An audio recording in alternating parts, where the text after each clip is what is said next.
Good morning. I'm Josh Holton with the WMNF News headlines. The Hillsborough County Board of Commissioners rejected a proposal to defund the Arts Council during a meeting yesterday. WMNF's Chris Young reports that the ruling is a win for local arts and culture groups that benefit from the county's funding. The Arts Council was formed in 1989. It gives thousands in grants to arts and cultural initiatives in Hillsborough County. This year, some grantees include a photography workshop for veterans and a community theater company. WMNF received some funding from the council. County Commissioner Donna Cepeda recommended getting rid of the Arts Council. Yes, the arts is awesome, but as you can see here, we have many things that we're behind that we need to take care of in this county. The Arts Department has the lowest operating budget of all county departments. Most members of the public spoke out against the proposal during public comment. Carla Hartley represents Stageworks, a Tampa theater company. It's so important that we're rearing children to have a critical thought process, to engage in arts and culture, because if the children of our communities are not engaging in arts and culture, when they grow up, there's no reason for them to seek it out in the first place. However, Commissioner Joshua Wostel wanted the Arts Council abolished. We are now finding endless excuses to utilize funds for personal wants. But Commissioner Harry Cohen called it an investment in the county. That this is money that is really well spent. It's money that helps us attract corporations and attract jobs and attract tourists. The commissioners voted 4-3 on an alternative proposal, leaving in place funding for the Arts Council. For WMNF News, I'm Chris Young. There are about 30 new laws that affect public colleges and universities, and it's causing quite a shakeup among staff and students. The legislation bans funding diversity, equity, and inclusion programs, expands the hiring and firing powers of boards of trustees, and requires courses that don't, quote, distort significant historical events or teach identity politics.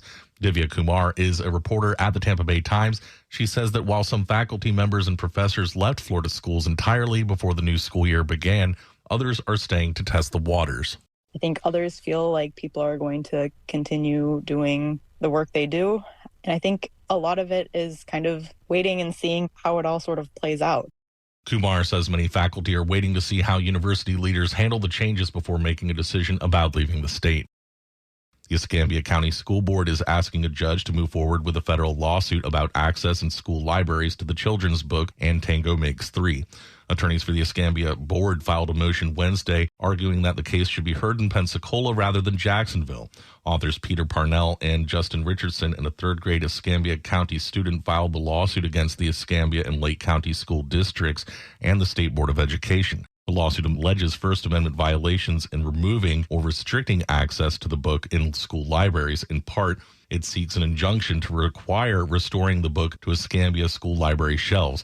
And Tango Makes Three tells the story of two male penguins who raised a penguin chick at New York's Central Park Zoo. The lawsuit contends that the book has been targeted for illegitimate, narrowly partisan and political reasons. The lawsuit also raises issues about a controversial state law that restricts instruction about sexual orientation and gender identity in schools. The fate of abortion rights in Florida will be at stake when the state Supreme Court is expected to take up a challenge to a law banning the procedure in most cases after 15 weeks of pregnancy. That will determine whether an even stricter 6-week ban signed by Governor Ron DeSantis can take effect. The 7 justices are set to hear oral arguments this morning in the lawsuit brought by Planned Parenthood, the American Civil Liberties Union, and others. They claim the Florida's Constitution privacy clause for the last 40 years has explicitly protected a right to abortion in the state. State lawyers claim the privacy clause is wrongly applied to abortion. Changes in Florida's voting law may require you to update your registration. WGCU's Carrie Barber has more. A recently passed Florida law made all vote-by-mail requests in the state expire at the end of last year. If you plan to vote by mail in any municipal, primary, or general election in 2024, and that includes the presidential election, you will need to re-register. Contact the elections office in your county. Requests for vote-by-mail ballots must be received in your local supervisor of elections office no later than 5 p.m. on the 10th day before an election. I'm Carrie Barber. It's warm and cloudy in the Tampa Bay area. Highs today in the upper 80s, overnight lows in the lower 70s, possible thunderstorms after 2 p.m., and then again tomorrow. Sunny weather on Sunday. I'm Josh Holton with the WMNF News headlines on 88.5 FM and the WMNF app. This is The Scoop, recorded at WMNF Tampa.